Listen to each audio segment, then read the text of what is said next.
आप देख रहे हैं दोस्तों आपका हमारा अपना रिएक्शन यूट्यूब चैनल। तो चलते हैं दोस्तों वीडियो के अंदर। पाक के यूट्यूबर की वीडियो पर पीएम मोदी का रिएक्शन।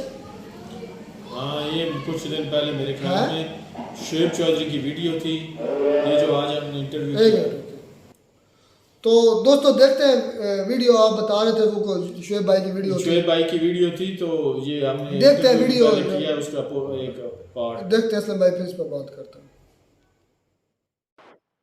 नमस्कार दोस्तों, डीडी रेड के एक और रिएक्शन वीडियो में आप सभी का स्वागत है। मैं हूं आलोक। तो आज जो वीडियो लेकर आए हैं वो रियल एंटरटेनमेंट टीवी का है और इसका टाइटल है first time in history PM Modi react on Pakistani YouTuber video. अच्छा जी, चलिए देखते हैं भाई पीएम मोदी ने ऐसा क्या कह दिया। बात करके बड़ा मजा आएगा क्योंकि हम बात कर रहे हैं टेक्नोलॉजी की, एजुकेशन की, और क्या वजह है कि आज पाकिस्तान टेक्नोलॉजी में, एजुकेशन में उस तरीके से आगे नहीं जा पाया। दुनिया हम पे अगर हंस रही है या दुनिया जो उनसे है वो ये कह रही है कि देखो आज पाकिस्तान यहाँ है और हम कहाँ हैं, क्या वजह उसकी? देखिए, फर्स्ट ऑफ ऑल अगर हम देखें ना, हमने किसी भी चीज़ में अगर हमने कोई काम किया ना तो हमने एक दूसरे की लात खींची है, लेग पुलिंग, और अगर कोई आगे बढ़ता है तो हम उसको खींच लेते हैं। ठीक है। और इसके अलावा कोई भी टेक्नोलॉजी लॉन्च होती है, हमारे इधर क्यों ऐसा सिनेरियो है कि हम लेट ही उसको लेट होते हैं, बिल्कुल ऐसे ही है। कोई भी अगर टिकटॉक सोशल मीडिया के हवाले से देख लिया जाए तो टिकटॉक आई, टिकटॉक में अगर देखा जाए तो हमने क्यों इतना लेट यूज़ किया, और आज देखा जाए टिकटॉक ब्रांड बन चुका है। लेकिन इससे थोड़ा सा और बल्कि बहुत ज्यादा आगे बढ़ के सोचने की जरूरत है। टिकटॉक या सोशल मीडिया एप्स अपनी जगह है, हमें देखना है कि दुनिया मून पे जा चुकी है। आपने एक वीडियो बड़ी वायरल हुई थी, आपने शायद देखी हो कि इंडिया ने जब अपना मिशन मून लॉन्च किया था, यहाँ से लोग ये कह रहे थे हम ऑलरेडी चांद पे हैं, मतलब हमारे इधर बिजली नहीं है, हमारे इधर पानी नहीं है, खड्डे हैं, तो हम तो ऑलरेडी चांद पे हैं। उसका रिएक्शन आज इंडिया के प्राइम मिनिस्टर ने रजत शर्मा के शो में, जो कि मतलब आपकी अदालत उनका उसका शो का नाम है उनके, तो उसमें उन्होंने रिएक्शन दिया है। क्या कहना चाहेंगे? आज उनके प्राइम मिनिस्टर ये कह रहे हैं कि पाकिस्तान वाले 2 टाइम की रोटी खा लें, उनके लिए यही काफ़ी है। क्या इसके ऊपर आप क्या कहना चाहेंगे? देखिए, मेरे ख्याल से तो वो सही कह रहे हैं। और जो हालात हमारी इस वक्त मईशत के चल रहे हैं, इकोनॉमी के जो हालात, बिल्कुल उसके मुताबिक तो वो बिल्कुल ठीक कह रहे हैं। हम हमारे दरअसल हुक्मरानों ने हमें से इस चीज़ पे लगा दिया कि हम पाकिस्तान इंडिया की जंग और इस चीज़ के ऊपर हमें इसी चीज़ के ऊपर लगा दिया। लेकिन देखा जाए कि जो तरक्की होनी चाहिए थी जिस हिसाब से, वो नहीं हो रही।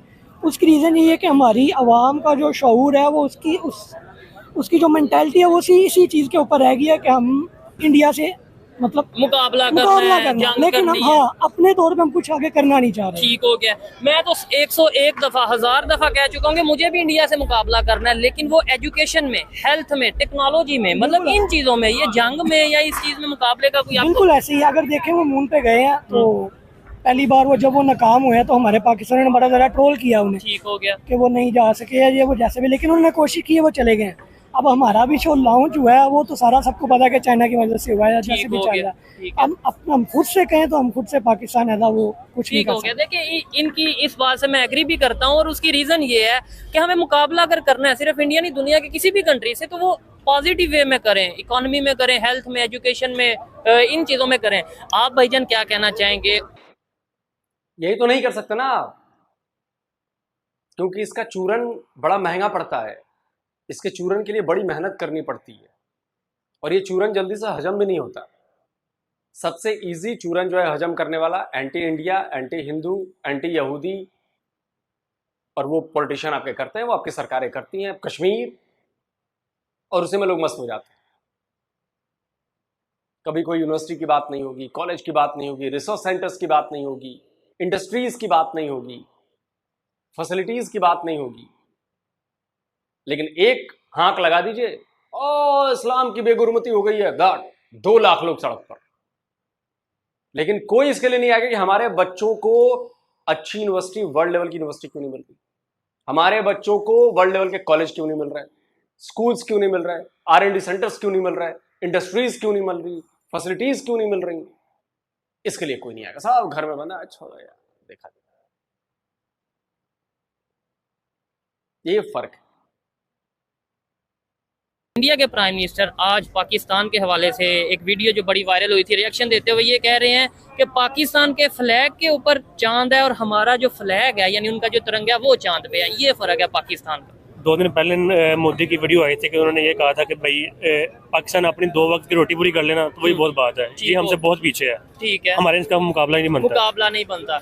हम ये क्या करते हैं, हमारा हर इदारा, हम पब्लिक भी, मीडिया, हर चीज़ 2 नंबरी के पीछे पड़े हुए हैं। ठीक हो गया। आवाम से लेकर हुक्मरान तक सब 2 नंबरी पे है। हाँ। ना ये तरक्की करना चाहते हैं या ना ये किसी को करने देते हैं। नहीं, उसमें एक चीज मैं कंफ्यूज होता हूँ, मतलब हमेशा जब मेरे तो डेली बेस पे ये काम है, पब्लिक से प्रोग्राम करता हूँ, हम ये कहते हैं कि हर बंदा जो है वो करप्ट है, उसके अंदर फिर आप भी आते हैं, मैं भी आता हूँ, सब इसका मतलब है पब्लिक आती है। अच्छा, सब आते हैं। तो आप अपनी जिम्मेदारी नहीं पूरी करते या हम अपनी जिम्मेदारी नहीं पूरी करते? पाकिस्तान में कोई 10% आवाम ऐसी होगी जो अपने आप को ईमानदार बन के चलती है, वरना कोई वैसे नहीं है।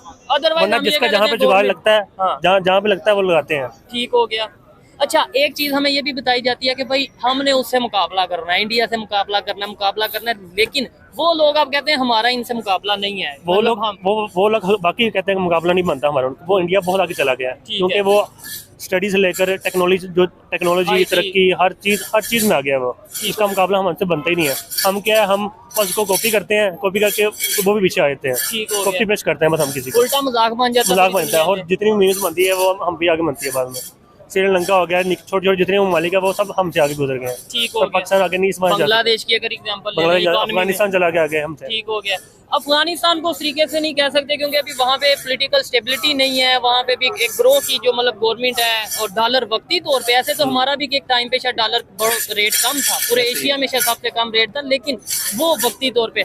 आप भाईजान क्या कहना चाहेंगे, जो इन्होंने बात की और जो इन्होंने बात की, आपकी क्या ओपिनियन है? अगर आज दुनिया हम पे हंस रही है, वो हमारे अपने कामों की वजह से या फिर दुनिया साजिश कर रही है? दुनिया साजिश नहीं कर रही, मेरे हिसाब से यार हमारी हुकूमत का और हमारी आवाम दोनों का हाथ है। अगर दोनों साइड से देखा जाए तो हमारी आवाम जो है उसने भी 50% अपना रोल प्ले किया है अपने मुल्क को इस हाल में पहुंचाने में, और अपनी जो हुकूमत है उसने भी 50% रोल प्ले किया है। ठीक है। कौमें जो है वो कभी भी ना तो लोगों से बनती हैं और ना खाली हुकूमतों से बनती हैं। जैसे लोग होते हैं उन पे वैसे ही हुक्मरान मुसल्लत किए जाते हैं। ठीक है, अगर आप देखें, अगर आप अपने पाकिस्तान को देखते हैं ना, आपका पाकिस्तान जब आज़ाद हुआ था तो तब इसका नाम रखा गया था इस्लामी जमहूरिया पाकिस्तान। और अगर आज की डेट में आप देखें तो इसमें इस्लामी जमहूरिया पाकिस्तान वाली 1% भी कोई भी चीज़ मुझे पर्सनली तौर पर नजर नहीं है। आजकल तो नाम ही मेरे ख्याल से इस्लामिक रिपब्लिक ऑफ पाकिस्तान है, मतलब उसका मतलब वही है, इस्लामिक रिपब्लिक ऑफ पाकिस्तान, इस्लामी जमहूरिया पाकिस्तान, वो सेम मतलब। मेरा मतलब है कि नाम ये है, काम वो है कि नहीं? काम वो बिल्कुल भी नहीं है, 1% भी वो नहीं कामों में नजर आते। अगर हम अवाम की साइड से देखा जाए देखते हैं ना, तो अवाम को हुकूमत ने ऐसे एक कह ले सर्कल में फंसा दिया है कि अवाम चोरी भी मजबूरी में कर रही है। ठीक है, सिस्टम ही ऐसा बन गया हुआ है। गरीब अवाम है वो दबाई जा रही है। जितनी ज्यादा गरीब अवाम है इस टाइम जो पिस रही है, वो गरीब अवाम और मिडिल क्लास लोग जो है वो बहुत ज्यादा पिस रहे हैं। और जो ये भाई ने जो बात की है कि इसमें सिर्फ गवर्नमेंट जिम्मेदार नहीं, इसमें मैं आप सब लोग, मतलब ओवरऑल उन्होंने किसी को पॉइंट आउट नहीं किया कि आप जिम्मेदार हो या वो जिम्मेदार, सारी पब्लिक भी जिम्मेदार है और गवर्नमेंट भी जिम्मेदार है, अवाम सारी जिम्मेदार है। अगर हम हुकूमत के लिहाज से देखें तो हुकूमत में, अगर हम अपने पाकिस्तान को 2010-11 में देखें तो इनोवेशन और एजुकेशन के लिहाज से हमारा पाकिस्तान बहुत आगे था। अच्छा, ठीक है, फिर अनएम्प्लॉयमेंट आई, इतनी ज्यादा आ गई कि जो डिग्री होल्डर्स थे, एक टाइम था बीए की डिग्री को बहुत ज्यादा बड़ी डिग्री माना जाता था। अब 2010 से 2015 का अपना टाइम फ्रेम देखें, उसमें आपकी जो बीए की डिग्री थी उसकी बड़ी वैल्यू थी। अभी आप मास्टर्स के लोग देख सकते हैं, मेरे अपने दोस्त हैं जो मास्टर्स करके बैठे हैं, 20-20, 25-25 हज़ार की नौकरी पे जलील हो रहे हैं। मतलब कि आपने 25 से 30 लाख रुपए अपनी डिग्री पे लगाया और उसके बाद वो ज़ाया है। इसकी वजह, इसकी सारी जिम्मेदारी जो है वो मैं हुकूमत को देना चाहूँगा। इसके बाद हमारे जो लोग हैं वो सारी चीज़ें हुकूमत पे, हमारे लोगों को ना अब एक बहाना चाहिए कि एक ना साइकोलॉजी में एक चीज होती है कि आपको अगर कोई बहाना मिल जाए ना किसी पे कोई चीज मुसल्लत करने का, तो आप उस चीज पे फिर कोशिश भी नहीं करते, खुद सुस्त हो जाएंगे, खुद कामचोर हो जाएंगे। मोस्टली पाकिस्तान की पब्लिक, मतलब मैं किसी को क्रिटिसाइज नहीं कर रहा या इन्हें किसी को पॉइंट आउट नहीं कर रहा, ओवरऑल बात कर रहा हूँ कि मतलब हमें एक बहुत आसान सा बहाना मिला है कि यार वो गवर्नमेंट की वजह से महंगाई हो गई, गवर्नमेंट की वजह से जॉब नहीं मिल रही, गवर्नमेंट की वजह से जो सा बेरोजगारी बढ़ गई, गवर्नमेंट की वजह से यहाँ पे चोरियां बढ़ गई, डाके बढ़ गए। हालांकि वो जो चोर हैं वो कौन है? क्या गवर्नमेंट? वो पब्लिक में से हैं। बेरोजगारी अगर बढ़ी है तो इसका मतलब है बिजनेस हम लोग नहीं कर रहे। अगर यहाँ पे महंगाई हुई है इसका मतलब है गवर्नमेंट रेट बढ़ाती है लेकिन हम भी करप्शन करते हैं, यानी पूरे हम भी जिम्मेदार हैं। ऐसी है। बिल्कुल जिम्मेदार है। और मैं तो अपने वीडियोस में हमेशा कहता हूं, मैं वहां की सरकार को दोष नहीं देता, मैं वहां की आर्मी को दोष नहीं देता, मैं दोष देता हूं वहां के लोगों को। इसलिए क्योंकि जब आपकी आर्मी गलत फैसले ले रही थी, गलत काम कर रही थी, तो आपने प्रोटेस्ट नहीं किया उसके खिलाफ। जब आपकी सरकारें आपकी आर्मी के बूटों तले तलवे चाट रही थी, तो आपने प्रोटेस्ट नहीं किया, आप सड़क पर नहीं निकले। तो आज आप किस मुंह से कहते हैं कि सरकार ये नहीं करती, सरकार वो नहीं करती? मौका तो आपने दिया, ताकतवर तो आपने बनाया। जिस आर्मी का काम है जाकर सरहद पर देश की सीमाओं की रक्षा करना, वो आर्मी हजारों एकड़ जमीन, कहीं पर 50,000 एकड़, कहीं पे 40,000 एकड़ जमीन लेकर फार्मिंग करती है। स्क्रीनशॉट लगा देता हूं मैं, देखिए आप। कौन से देश की आर्मी फार्मिंग करती है भाई? कौन से देश की आर्मी जो है वो पापा जोन्स चलाती है? कौन से देश की आर्मी जो है वो हाउसिंग सोसाइटीज बनाती है? आपके यहां होता है ये। तो आपने उन गलत कामों पर आवाज नहीं उठाई, उनका प्रोटेस्ट नहीं किया। वो इतने ताकतवर हो गए हैं कि आज आपकी औकात नहीं है उनके खिलाफ बोलने की। आप एक लाइन बोलते हैं और आपको उठा लिया जाता है। अभी देखिए वो सिंध में एक पत्रकार है, स्क्रीनशॉट लगा देता हूं, नाम भूल गया मैं, उनकी हत्या कर दी गई। क्यों? क्योंकि वो गवर्नमेंट के और ऐसे इदारों के खिलाफ बोल रहे थे, चीजों को दिखा रहे थे, मार दिया गया। अभी वॉइस ऑफ अमेरिका की रिपोर्ट है कि इस साल आपके यहां 5 जर्नलिस्ट मारे जा चुके हैं। 5 2024 में, अभी ये मई का महीना बीता भी नहीं है, 5 पत्रकार मारे जा चुके हैं। यह है फ्रीडम ऑफ एक्सप्रेशन आपके यहां। अभी कुछ दिन पहले काफी सारे यूट्यूबरों के स्क्रू टाइट किए गए हैं, उनका लहजा बदल गया है, काउंटर नहीं कर रहे हैं वो। यह है फ्रीडम ऑफ एक्सप्रेशन। और आप कहते हैं कि आप एक आजाद मुल्क में रहते हैं, इसलिए छोड़ो, क्या कहें, सो कॉल्ड आजाद मुल्क। समझते हैं रीज़न ये है कि जिसकी जो जॉब है उसको जॉब नहीं मिलती। यहाँ पर साइंस एंड टेक्नोलॉजी का वजीर जो है वो एक वकील को लगा दिया जाता है। ऐसे ही है। तो हमारी साइंस तो वो फिर वकालत की अदालत में ही रहेगी, वो ऊपर नहीं जाएगी। ठीक हो गया। तो जो लेबॉर्टरी इक्विपमेंट देख लें आप, आज से 50 साल पहले जो हम सेल कर रहे थे, अभी भी इक्विपमेंट वही चल रहे हैं। अगर आप चाइना से कंपेयर करेंगे तो आपको लगेगा कि वो दुनिया के आसमान पे बैठ के प्रैक्टिकल करते हैं और हम ज़मीन पर बैठ के करते हैं। ठीक हो गया। इक्वल अगर आप उनके प्रैक्टिकल देखें तो वो टोटल टेक्नोलॉजी उन्होंने जो अपनी डाटा लॉगर से कंप्यूटर से करते हैं। ठीक और हमारी जो प्रैक्टिकल है आज से 50 साल पहले भी वही थी और आज भी वही है। अच्छा, और ये इस बात में कोई शक नहीं है, हमारे यहाँ पे साइंस एंड टेक्नोलॉजी के जो मिनिस्टर हैं वो एक वकील रह चुके हैं और उन्होंने बाकायदा तौर पे ये स्टेटमेंट भी दी थी जब इंडिया का मिशन मून कामयाब हुआ था, या मिशन चंद्रयान 2 जब इंडिया ने लॉन्च किया था, तो हमारे उन्हीं मिनिस्टर साहब ने स्टेटमेंट दी थी, क्या जरूरत है चांद पे जाने की, जब यहाँ से बैठ के या जमीन से ही चांद नजर आता है तो ऊपर जाने की जरूरत नहीं है। आपको लगता है आज के दौर में ये स्टेटमेंट ऐसी हम दे दें कि भाई हमें जरूरत नहीं? इसीलिए तो मुल्क का ये हाल है।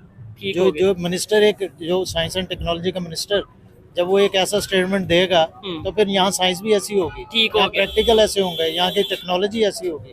आज तक हम डिपेंड करते हैं कि टोटल टेक्नोलॉजी बाहर से ही आए। ज़ाहिर बात है, चाइना से खास तौर पर, और दुनिया चाइना से ले रही है। लेकिन ऐसी क्या बात है कि पाकिस्तान और चाइना एक ही टाइम पे आज़ाद हुए और आज हम कहाँ हैं वो कहाँ हैं। इंडिया को देख लें और हम कहाँ हैं और वो कहाँ हैं। ऐसे ही हम इंडिया की करेंसी देख लें आप, 3.56 के करीब पहुँच गई है और हमारी पहले इंडिया की करेंसी डाउन थी तो वो 1.2 पे लेते थे। ठीक हो गया। अब हम 3.2 पे ले रहे हैं, 3.5 पे ले रहे हैं। ठीक हो गया। अच्छा, उनके इंडिया की जैसे बात हो रही है, उनके प्राइम मिनिस्टर ने भी कल ही एक स्टेटमेंट दिया है। उनसे एक जर्नलिस्ट ने अपने प्रोग्राम, रजत शर्मा बड़े उधर के फेमस हैं, आपकी अदालत, शायद आपने सुना हो, देखा। उन्होंने सवाल किया उनके प्रोग्राम में कि उन्होंने बोला कि पाकिस्तान से एक वीडियो बहुत वायरल हुई थी, वो हमारे ही चैनल की वीडियो थी, कि भाई जब उनका मिशन मून जो सा चंद्रयान 3 लॉन्च हुआ, कामयाब हुआ, तो यहाँ से एक बंदे ने रिएक्शन दिया कि हम ऑलरेडी चांद पे हैं, मतलब यहाँ पे लाइट नहीं, खड्डे यहाँ पे हैं और पानी यहाँ पे नहीं, तो पाकिस्तान ऑलरेडी चांद पे है। तो उस पे उन्होंने रिएक्शन देते हुए कहा कि भाई पाकिस्तान के फ्लैग में चांद है और हमारा जो फ्लैग है वो चांद पे है। नहीं, ये जरूरी तो नहीं है कि पाकिस्तान के फ्लैग चांद है। आपको चांद पे जाने के लिए करना क्या है, असल आपकी ग्रोथ क्या है। हमारे यहाँ जो अभी स्टूडेंट्स को पढ़ाते हैं, हमारे यहाँ प्रेप पढ़ाएंगे, फिर आगे पढ़ाएंगे, फिर 1 पे जाएगा, 3 साल के बाद बच्चे को 1 पर लेके जाते हैं। ठीक हो गया। 3 साल तक सिर्फ उनसे फीसें लेनी है, उसके बाद उसको 1 में लेके जाना उन्होंने। ठीक हो गया। वहाँ चाइना में ऐसा नहीं है। आपका विजिट हुआ चाइना का? बिल्कुल, मेरे विजिट हुआ, मैंने उनके स्कूल कॉलेजेस में विजिट किया। जबरदस्त हो गया। तो अभी आप अगर उनको जाकर देखें तो वो 7 साल की उम्र तक बच्चे को सिर्फ आर्ट्स, ड्राइंग, स्पोर्ट्स, सिर्फ उस पर तवज्जो देते हैं। वो बच्चे को कभी एजुकेशन वहाँ नहीं देते कि आपने बैग लेके आना है, 20 किलो का बैग हमारे बच्चे उठा के लाएंगे, वो वहाँ ऐसा नहीं है। ठीक हो गया। उनकी टोटल ड्राइंग बुक्स ये वो सब वो वहीं होती है। ठीक है सर, लास्ट में मुझे ये बताइएगा, चाइना का आपका विजिट हुआ, वहाँ पे जो मुस्लिम है, चाइना में मुसलमान भी हैं, कम्युनिटी है, वो किस हालत में है? हमें तो कभी खबर ही नहीं आई उनकी कि वो कैसी हालत में है, कैसी में नहीं। आपको क्या कहना चाहेंगे? चाइना किसी को डिग्रेड नहीं करता।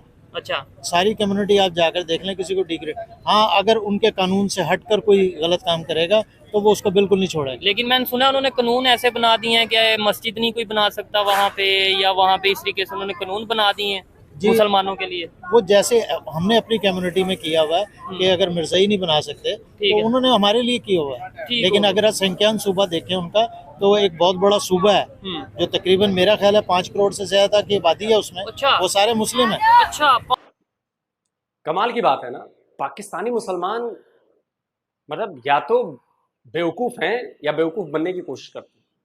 सारी दुनिया झूठ बोल रही है। वहां पर मस्जिदों को टॉयलेट में बदल दिया गया, स्क्रीनशॉट लगा देता हूं ताकि आपको यकीन रहे, आप जाके सर्च कर लो ना गूगल पर, टॉयलेट में बदल दिया गया। लेकिन जी नहीं, डिग्रेड नहीं करते वहां पे। वहां पर बीबीसी की रिपोर्ट कहती है कि वहां पर मुसलमानों को दाढ़ी नहीं रखने दी जा रही, मुसलमानों को दाढ़ी नहीं रखने दी जा रही, डिग्रेड नहीं करता जी चाइना। वहां पर रमजान में रोजे नहीं रखने दिए जा रहे। अल जजीरा की रिपोर्ट कहती है फास्टिंग नहीं रख सकते हैं आप रमजान में वहां पर, और आप कहते हैं डिग्रेड नहीं किया जा रहा। हजारों मस्जिदें, 16,000 से ज्यादा मस्जिदें तोड़ दी गई हैं, उनके वीडियोज हैं, आप जाकर सर्च करिए अगर मैं झूठ बोल रहा हूं तो। इंटरनेशनल एजेंसीज की रिपोर्ट्स हैं, तोड़ दी गई। लेकिन पाकिस्तानियों के जबान पर ताला लगा हुआ है, बोलते ही नहीं है, वो मानते ही नहीं है। एक्चुअली वो मानते ही नहीं है कि ऐसा चाइना कर रहा है जैसे ये भाई साहब कह रहे हैं। मत मानो भाई। शुतुरमुर्ग आंखें बंद कर लेता है तो दुनिया खत्म नहीं हो जाती ना। शुतुरमुर्ग आंखें बंद करके रेत में अपनी गर्दन गाड़ ले और उसको लगे कि मैं सुरक्षित हूं, तो उससे वो सुरक्षित नहीं हो जाता ना, सेफ नहीं हो जाता। पाकिस्तानी मुसलमान भी वही, इनको भारत में जुल्म दिखता है, चाइना में जुल्म नहीं दिखता। चाइना में डिटेंशन कैंप्स में रखे जा रहे हैं, वहां पर कुरान नहीं पढ़ने दी जा रही, और आप कहते हैं कि जी डिग्रेडेशन नहीं। मस्जिदें इस्लामिक तौर तरीकों वाली तोड़ दी गई और उनको बदल दिया गया चाइनीज में, और आप कहते हैं डिग्रेडेशन नहीं।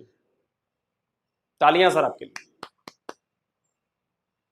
5 मतलब मुझे इस चीज का नॉलेज नहीं था, देखने वाले जरूर बताइएगा। मतलब 5 करोड़ के करीब वहाँ मुसलमान हैं इस वक्त। शंघाई, ग्वांगजू, ईवो, जितने ये आपके बिजनेस सिटी हैं उसमें तमाम जो मुस्लिम जाते हैं वो मुस्लिम होटल से ही खाना खाते हैं। ठीक हो गया। उनके मुस्लिम होटल बने हुए हैं क्योंकि बहुत बड़ी आबादी जो है वो इधर उधर उनकी मुसलमानों की मौजूद है।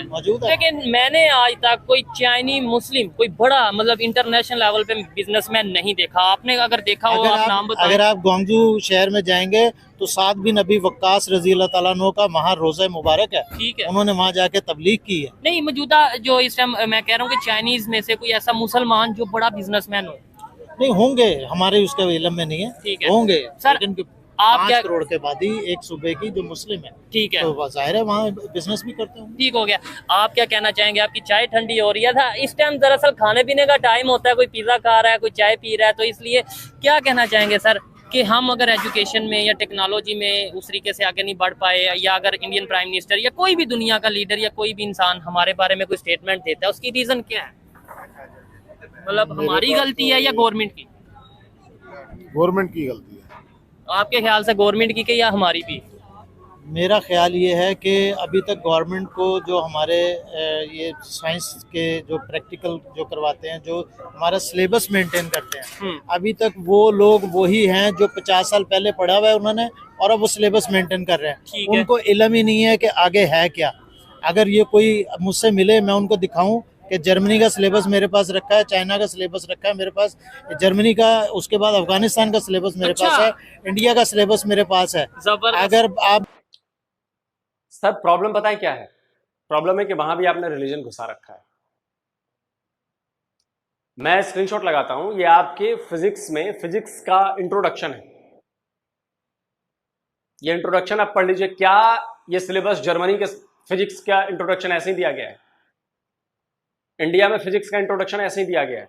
आप मुझे देख के बता दें जो इंट्रोडक्शन ही इसमें लिखी गई है। जब तक आप रिलीजन नहीं बाहर निकालेंगे साइंस से, नहीं होगा। नहीं हो सकता। वो छोड़िए, वो बन्नू में उस असिस्टेंट प्रोफेसर के साथ क्या हुआ जो डार्विन की थ्योरी पढ़ा रहा था कि मर्द और औरत बराबर होते हैं। वहां मुल्लाओं ने घेर लिया उसे, स्क्रीनशॉट लगा देता हूं। उस बेचारे को लिखित में माफी मांगनी पड़ी, सब कुछ करना पड़ा, हाथ पैर जोड़ने पड़ेगी। अब से नहीं पढ़ाऊंगा, मैं नहीं बोलूंगा ऐसा। ये पढ़ाते हैं आप साइंस, और ये है साइंस का माहौल आपके यहां, और इससे आप आगे बढ़ेंगे। सर जी रिलीजन को अलग करो, साइंस को अलग करो। अब कई आ जाएंगे ज्ञानी कहने हमारे तो रिलीजन में ही बहुत साइंस है और ये है घंटा है, कुछ नहीं। आप मुझे जो कहना है कह लो, नहीं है। एक साइंटिफिक चीज नहीं है, कोई डिस्कवरी, कोई सिद्धांत। और ज्ञान मत देना मुझे, मौलवियों का ज्ञान सुन चुका हूं मैं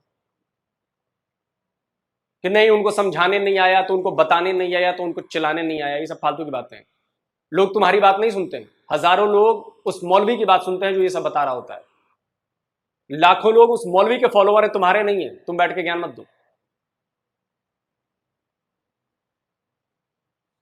अपनी गलती मानो और उसको ठीक करो, उसके लिए लड़ो, उसके लिए उन मौलवियों से लड़ो कि तुम गलत बता रहे हो बातें बच्चों को, कि धरती साकिन है कि जमीन साकिन है कि घूमती है कि नहीं।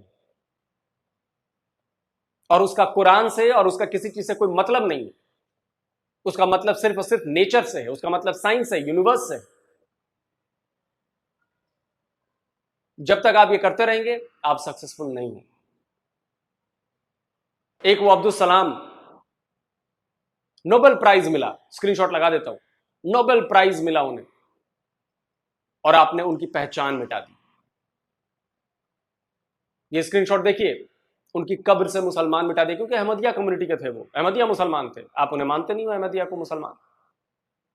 आप तय करने वाले कौन हो कि वो अहमदिया मुसलमान है कि नहीं है? आपने क्या, कल से मैं तय कर दूं कि आप तो मुसलमान ही नहीं है, क्या आप मेरी बात मान लोगे? हम मेजोरिटी में हैं और हम यहां पर तय कर देंगे हम इन्हें मुसलमान मानने से इनकार करते हैं या हम इन्हें हिंदू मानने से इनकार करते हैं। क्या ऐसा हो जाएगा? क्या नहीं होगा। लेकिन आपने किया। और जुल्फिकार अली भुट्टो, स्क्रीनशॉट लगा देता हूं, उसने तो आईन में आपके लिखवा दिया कि अहमदिया मुसलमान नहीं है। सोचिए।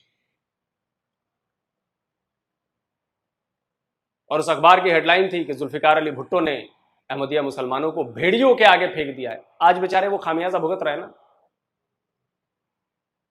आज अहमदिया मुसलमानों को, जो पाकिस्तान में रहने वाले हैं, पता नहीं पाकिस्तान के कितने लोगों को पता है, पाकिस्तान अलग मुल्क बनाने में अहमदिया मुसलमानों का सबसे बड़ा योगदान था। आज अहमदिया मुसलमानों को समझ में आ रहा होगा कि यार हमने गलत काम किया। जिस चीज की शुरुआत हमने की, जिस चीज के लिए इतना लड़े, आज वहीं पे हमें मारा जा रहा है। हमें इबादत नहीं करनी जाती, हमारी मस्जिदें तोड़ दी जाती। समझे? तो ये सब करना पड़ेगा। और मैं तो कहता हूं कि भारत से कंपेयर करना फौरन बंद करिए। फौरन। भारत का रास्ता अलग है, आपका रास्ता अलग है। भारत जिस रास्ते पर चल रहा है उस रास्ते पर आने के लिए आपको मेहनत करनी पड़ेगी, नई सड़क बनानी पड़ेगी। और वो सड़क इतनी आसानी से नहीं बनेगी। टैलेंट चाहिए, असल टैलेंट। वो फालतू का टैलेंट नहीं जो कभी दिखता नहीं है। वो सिर्फ बोलने वाला जज्बा नहीं चाहिए, करके दिखाने वाला जज्बा चाहिए। लेकिन पता नहीं आप लोगों को ये बातें कब समझ में आएंगी। कमेंट करके आप बताएं। जल्दी मिलता हूं एक और नए वीडियो के साथ। नमस्कार, जय हिंद। तो जी दोस्तों, वीडियो होगी खत्म।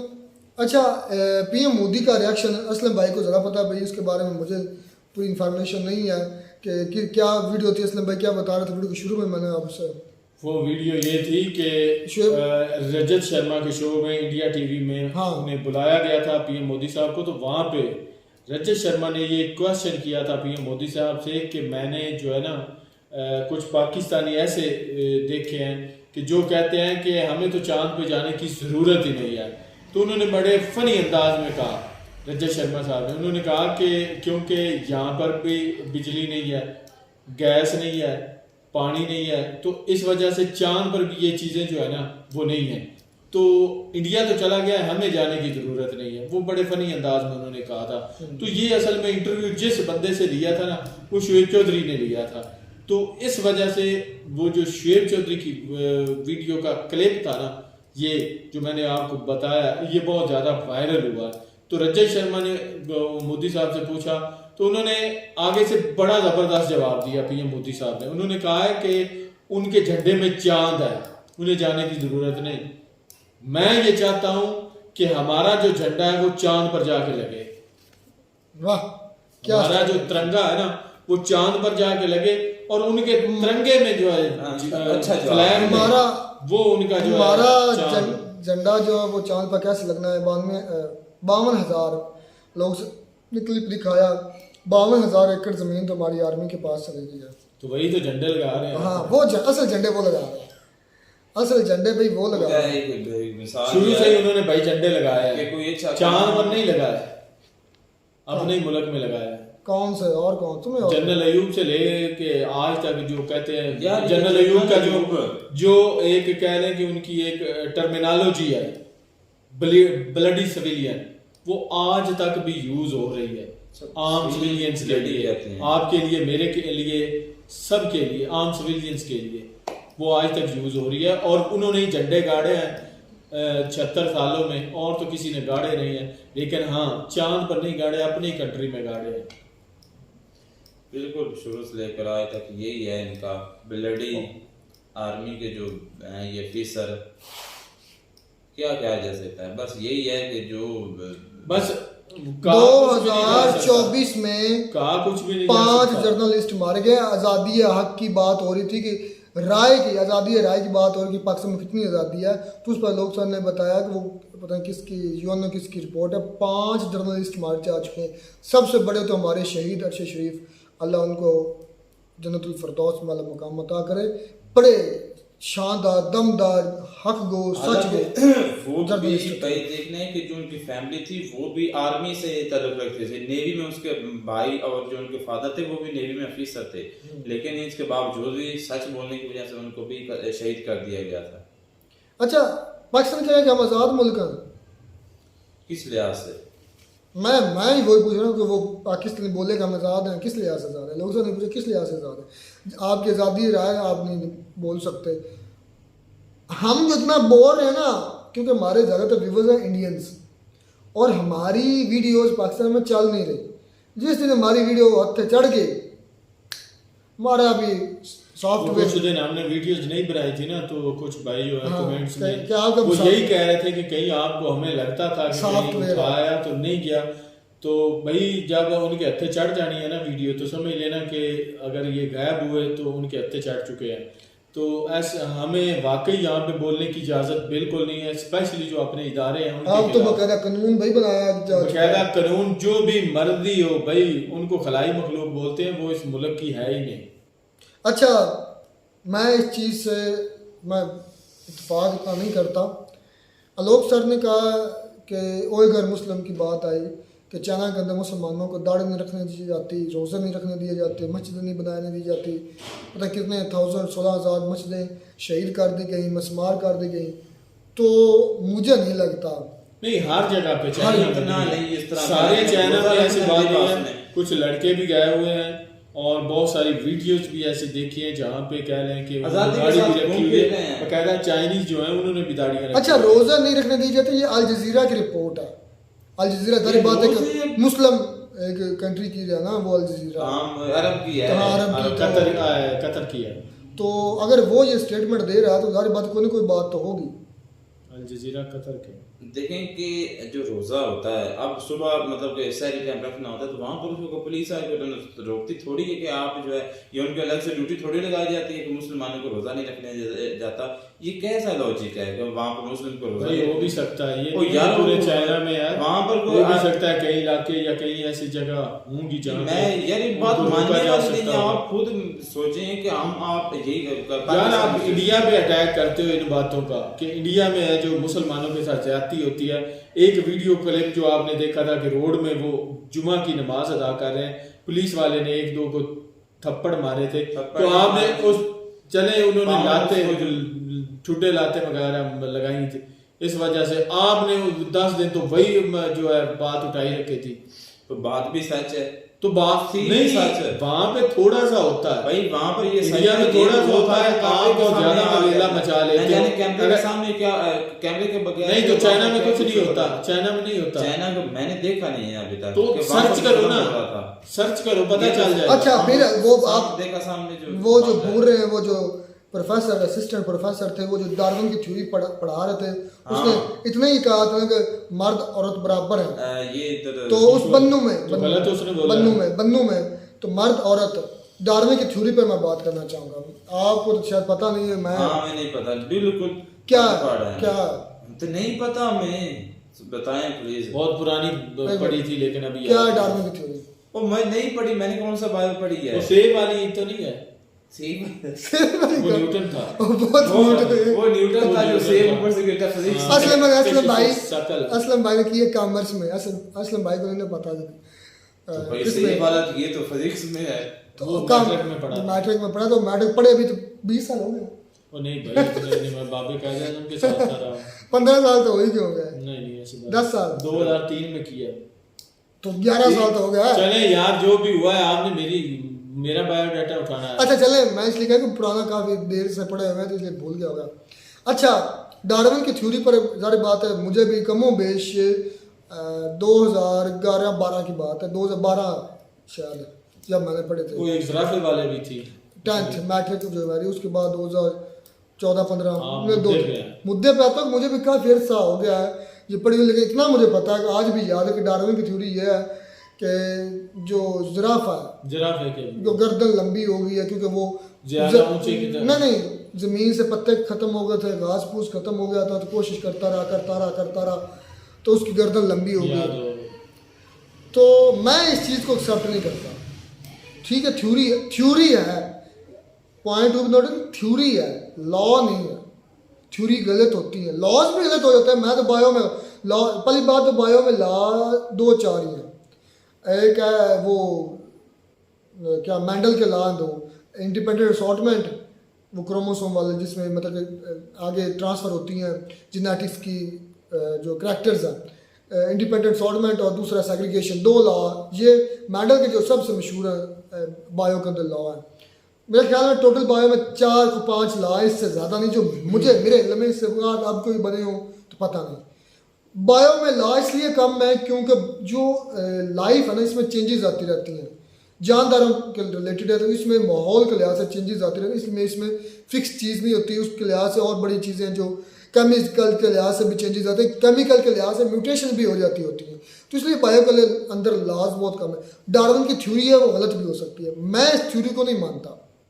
जो डार्विन ने थ्योरी दी है कि ज़राफ़ा था, आप जो काम मुसलसल करते रहते हैं तो वो आपका जो मसल है, डांसर के बारे में क्या है, जो लड़कियां डांसर होती हैं वो ज़्यादा डांस करके उनके मसल बड़े बिल्कुल पावरफुल ज़रूर हो जाते हैं, तो मसल बढ़ना अपनी शेप से। अब ज़राफ़े की गर्दन पहले जी हाथी सॉरी कह रहा हूँ, शेर जितनी थी या कम थी, आम जानदारों जितनी थी, तो बाद में बड़ी है, तो ये गलत है, मैं नहीं इस चीज़ को मानता। तो इस पर लोग ने कहा कि साइंस है, तो वो है फलाना, ठीक है। कानून औरत और मर्द बराबर, किस लिहाज से बराबर? ताकत के लिहाज से बराबर नहीं, ताकत के लिहाज से कभी हो ही नहीं सकते बराबर, कभी भी नहीं हो सकते। किस लिहाज से बराबर? ज़हन के लिहाज से बराबर है, उसमें कुछ ज़हन के हिसाब से कुछ हद तक है सिमिलरिटी करती है। मैं इस पर भी बात करना चाहूँगा। अब आके काफ़ी ज़्यादा लड़कियाँ आ गई हैं, सॉरी टू से, मेरी जो बहन वीडियोस देख रही है, सच यही है, कितनी मैथमेटिशियंस हैं औरतें, कितनी साइंटिस्ट हैं औरतें। अगर 100 साइंटिस्ट मर्द है ना, तो उसमें से 1 या 2 साइंटिस्ट औरतें होंगी। अगर 1,00,000 मैथमेटिशियंस है ना मर्द, तो उसमें 1 या 2-4 मैथमेटिशियंस होंगी औरतें। वजह क्या उनको पढ़ना नहीं दिया जाता? चले, हमारे यहाँ तो मुस्लिम कंट्री के अंदर तो रिवाज नहीं है पढ़ाने का इतना। जो क्रिश्चियंस हैं, सेकुलर जो है, या यूरोप के हैं, उनमें क्या है, उधर से फिर क्यों नहीं पैदा हो गया? मैं डिग्रेड नहीं कर रहा, लेकिन डिफरेंस ज़रूर है, औरत और मर्द में डिफरेंस है।